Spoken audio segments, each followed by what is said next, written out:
मैं हूं महेश महतो और आप देख रहे हैं हमारा YouTube चैनल भूगोल फॉर यू। आज के इस लेक्चर वीडियो में हम लोग कक्षा 12 विषय भूगोल मानव भूगोल के मूल सिद्धांत के अंतर्गत इकाई 3 अध्याय 9 में अंतर्राष्ट्रीय व्यापार से संबंधित कुछ और महत्वपूर्ण विषय बिंदुओं के बारे में जानेंगे। अंतर्राष्ट्रीय व्यापार से संबंधित यह तीसरा लेक्चर वीडियो है। इससे पूर्व हम लोग अंतर्राष्ट्रीय व्यापार के अंतर्गत व्यापार क्या है, व्यापार के स्तर के अंतर्गत अंतर्राष्ट्रीय व्यापार क्या है, राष्ट्रीय व्यापार क्या है, अंतर्राष्ट्रीय व्यापार अस्तित्व में क्यों है, अंतर्राष्ट्रीय व्यापार का इतिहास क्या है, अंतर्राष्ट्रीय व्यापार के आधार कौन कौन से हैं तथा अंतर्राष्ट्रीय व्यापार के महत्वपूर्ण पक्ष कौन कौन से हैं से परिचित हो चुके हैं। अगर आप लोगों ने यह वीडियो नहीं देखा है तो ऊपर आई बटन तथा नीचे डिस्क्रिप्शन बॉक्स में इसका लिंक दिया हुआ है, इसे क्लिक करके देख सकते हैं। इसके साथ ही साथ हम लोग तृतीय क्रियाओं के अंतर्गत दूसरे लेक्चर वीडियो में भी व्यापार एवं वाणिज्य से परिचित हैं। इसका भी लिंक आई बटन तथा डिस्क्रिप्शन में दिया हुआ है, इसे क्लिक करके देख सकते हैं। आज के इस लेक्चर वीडियो में हम लोग अंतर्राष्ट्रीय व्यापार के अंतर्गत निम्न विषय बिंदुओं को अध्ययन करेंगे, जैसे व्यापार संतुलन क्या है, अंतर्राष्ट्रीय व्यापार के प्रकार कौन कौन से हैं। तो अंतर्राष्ट्रीय व्यापार के दो प्रकार, द्विपक्षीय व्यापार और बहुपक्षीय व्यापार है। इसके साथ ही साथ हम लोग चर्चा करेंगे मुक्त व्यापार की स्थिति क्या है। तो बिना विलंब के चलिए इस सेशन का शुरुआत करते हैं और बढ़ते हैं पहले विषय बिंदु की ओर। पहला विषय बिंदु है व्यापार संतुलन क्या है या व्यापार संतुलन किसे कहा जाता है। साधारण रूप में वस्तुओं और सेवाओं के आयात तथा निर्यात के बीच मूल्यों में अंतर को व्यापार संतुलन कहा जाता है। व्यापार संतुलन किसे कहा जाता है? वस्तुओं और सेवाओं के आयात तथा निर्यात के बीच मूल्यों में जो अंतर होता है उसी को व्यापार संतुलन कहा जाता है। किसी देश के द्वारा अन्य देशों से आयात एवं निर्यात की गई वस्तुओं और सेवाओं की मात्रा अर्थात परिमाण का प्रलेखन या लेखा जोखा व्यापार संतुलन कहलाता है। यह धनात्मक एवं ऋणात्मक दोनों अवस्थाओं में होता है। जब किसी देश के द्वारा आयातित वस्तुओं और सेवाओं का मूल्य निर्यातित वस्तुओं और सेवाओं के मूल्य से अधिक होता है तो इसे व्यापार का ऋणात्मक संतुलन या प्रतिकूल व्यापार संतुलन कहा जाता है। व्यापार का ऋणात्मक संतुलन किसे कहा जाता है? जब कोई देश आयातित वस्तुओं का मूल्य अधिक होता है निर्यातित वस्तुओं से तो इसे हम लोग ऋणात्मक व्यापार संतुलन कहते हैं।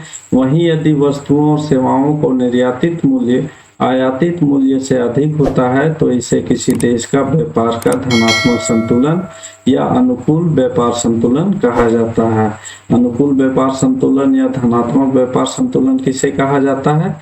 जब किसी देश के द्वारा निर्यातित वस्तुओं का मूल्य आयातित वस्तुओं और सेवाओं के मूल्य से अधिक होता है तो इसे हम लोग धनात्मक व्यापार संतुलन या अनुकूल व्यापार संतुलन कहते हैं। किसी देश के आर्थिकी के लिए व्यापार संतुलन एवं भुगतान के गंभीर निहितार्थ होते हैं। अगर व्यापार ऋणात्मक संतुलन होता है तो देश के आयातित वस्तुओं और सेवाओं पर अधिक मूल्य चुकाना पड़ता है जितना कि अपने वस्तुओं और सेवाओं के निर्यात से धन अर्जित करता है। अगला विषय बिंदु है अंतर्राष्ट्रीय व्यापार के प्रकार। तो अंतर्राष्ट्रीय व्यापार के दो प्रकार होते हैं, द्विपक्षीय व्यापार और बहुपक्षीय व्यापार। दोनों को विषय में जानते हैं। द्विपक्षीय व्यापार किसे कहते हैं? यह व्यापार दो देशों के बीच किया जाता है। जैसा कि नाम से ही पता चल रहा है द्विपक्षीय दो पक्षों के बीच किया जाता है। तो दो पक्ष जो होते हैं वह दो देश होते हैं क्योंकि यह अंतर्राष्ट्रीय व्यापार से संबंधित विषय बिंदु है अर्थात दो पक्ष का तात्पर्य है दो देशों से होता है। इसके दो पक्ष होते हैं। दोनों देशों के मध्य वस्तुओं और सेवाओं का आयात और निर्यात किया जाता है। इसे द्विपार्श्विक व्यापार भी कहा जाता है। द्विपक्षीय व्यापार को और किस नाम से जानते हैं? द्विपार्श्विक व्यापार के नाम से भी जाना जाता है। इस प्रकार के व्यापार का विकास तब होता है जब दोनों देश की अर्थव्यवस्थाएं एक दूसरे के पूरक हो। दोनों देशों के मध्य आपस में व्यापार करने के लिए द्विपक्षीय समझौता कुछ वर्षों के लिए किया जाता है जिसे दोनों देशों की सहमति से आगे बढ़ाया जा सकता है। जैसे एक विकासशील देश विकसित देश को कच्चे माल का निर्यात करता है और बदले में विकसित देश निर्मित वस्तुओं का निर्यात करता है। ऐसा कुछ निश्चित वस्तुओं के संदर्भ में सीमित मात्रा में संभव हो पाता है। ऐसा कुछ निश्चित वस्तुओं के संदर्भ में सीमित मात्रा में संभव हो पाता है। अंतर्राष्ट्रीय व्यापार का दूसरा प्रकार बहुपक्षीय व्यापार। बहुपक्षीय मतलब एक से अधिक देश। बहुपक्षीय व्यापार का तात्पर्य एक से अधिक देशों के मध्य जब व्यापार कार्य किया जाता है तो इसे बहुपक्षीय व्यापार कहा जाता है। इस प्रकार के व्यापार में किसी देश के द्वारा वस्तुओं और सेवाओं का आयात निर्यात कई देशों के साथ किया जाता है, एक से अधिक देशों के साथ किया जाता है। इसे बहुपार्श्विक व्यापार भी कहते हैं। बहुपक्षीय व्यापार को और किस नाम से जानते हैं? बहुपार्श्विक व्यापार के नाम से जानते हैं। कोई देश अपने व्यापारिक साझेदार देशों को सर्वाधिक अनुकूल या तरजीही राष्ट्र का दर्जा प्रदान करते हैं। मोस्ट फेवर्ड नेशन MFN का दर्जा प्रदान करते हैं। जैसे भारत का मोस्ट फेवर्ड नेशन 1996 से 2019 तक पाकिस्तान था, जिसे पुलवामा हमले के बाद हटा लिया गया है। पुलवामा का हमला जब हुआ था 2019 में, उसके बाद भारत के द्वारा पाकिस्तान को मोस्ट फेवर्ड नेशन के दर्जा समाप्त कर दिया गया है। अगला विषय बिंदु है मुक्त व्यापार की स्थिति। व्यापार कार्य हेतु अर्थव्यवस्थाओं को खोलने का कार्य मुक्त व्यापार अथवा व्यापार का उदारीकरण के रूप में जाना जाता है। मुक्त व्यापार किसे कहा जाता है? व्यापार कार्य हेतु अर्थव्यवस्थाओं को खोलने का कार्य मुक्त व्यापार अथवा व्यापार का उदारीकरण कहलाता है। अर्थव्यवस्थाओं का खोलने का तात्पर्य है जो आयात निर्यात में विभिन्न प्रकार के कर लगाया जाता है, उसको कमी लाया जाता है। इसके तहत मुक्त व्यापार व्यापारिक अवरोधों को घटाकर या समाप्त करके किया जाता है। मुक्त व्यापार कैसे किया जाता है? अवरोधों को घटाकर या समाप्त कर। अवरोध क्या होते हैं? विभिन्न प्रकार के टैक्स होते हैं, जैसे सीमा शुल्क, उत्पाद शुल्क या सीमा शुल्क, उत्पाद शुल्क या निर्यात शुल्क आदि जो होते हैं व्यापारिक अवरोध, इसको कम किया जाता है या समाप्त किया जाता है। घरेलू उत्पादों एवं सेवाओं में प्रतिस्पर्धा करने के लिए व्यापार उदारीकरण किया जाता है, जिसमें सभी स्थानों से वस्तुओं और सेवाओं के व्यापार के लिए अनुमति प्रदान किया जाता है। घरेलू उत्पादों और सेवाओं को और ग्रो करने के लिए और अधिक उत्साहित करने के लिए या प्रोत्साहित करने के लिए या प्रतिस्पर्धा करने के लिए व्यापार उदारीकरण किया जाता है, जिसमें सभी स्थानों से वस्तुओं और सेवाओं के व्यापार के लिए अनुमति प्रदान किया जाता है या शुल्क समाप्त किए जाते हैं।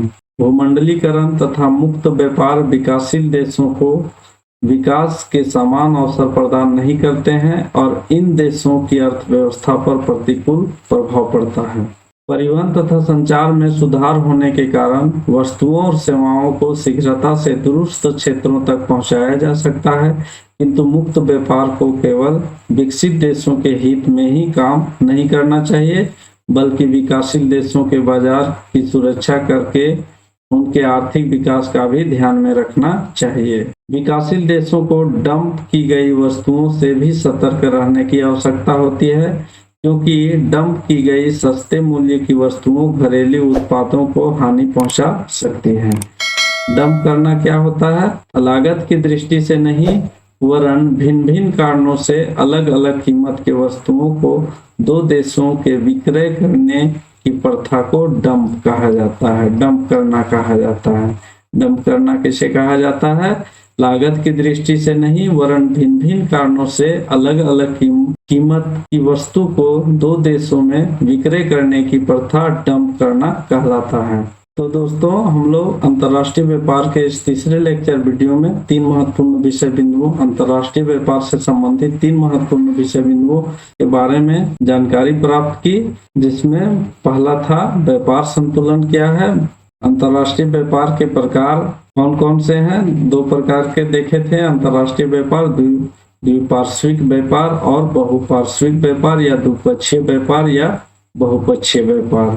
और तीसरा जो विषय बिंदु था मुक्त व्यापार की स्थिति क्या है। तो उम्मीद करते हैं दोस्तों आप लोगों को अंतर्राष्ट्रीय व्यापार से संबंधित या तीसरा लेक्चर वीडियो जरूर पसंद आया होगा। अगर पसंद आया है तो इसे लाइक करें तथा अपने दोस्तों के बीच शेयर करें और हमारे चैनल भूगोल फॉर यू को सब्सक्राइब करके बेल नोटिफिकेशन को जरूर दबाएं, जिससे आगे आने वाले नए वीडियो का नोटिफिकेशन आप लोगों को मिलता रहे। और अगर आप लोगों के मन में किसी प्रकार के प्रश्न या सुझाव है तो कमेंट बॉक्स में कमेंट जरूर करें। और भूगोल से संबंधित अन्य विषय बिंदुओं को अगर जानना हो तो हमारे ब्लॉग www.bhugol.net में विजिट कर सकते हैं। आप लोगों का बहुत बहुत धन्यवाद। मिलते हैं अगले नए वीडियो में, तब तक के लिए जय हिंद जय भारत।